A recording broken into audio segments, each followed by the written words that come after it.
In this video, you will find out how to describe the two primary spaces in Autocad, which is the model and layout.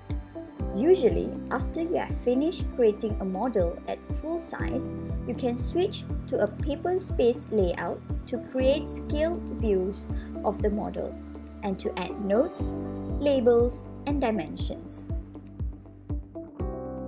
Paper space is where you will display this data in your drawing, your reference. You reference the data through what is called a viewport. The spot here, this is a viewport.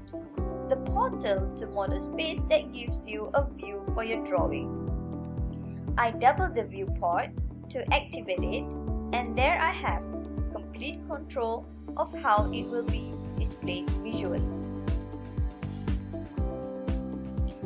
However, it is displayed in model space.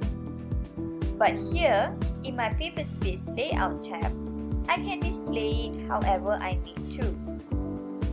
And in my second or in another viewport, I can display it in an even different way. Therefore, I can take the basic data of one model and make a multitude of different drawings with it. So remember, this viewport references the data from model space. Think of it as a window to model space.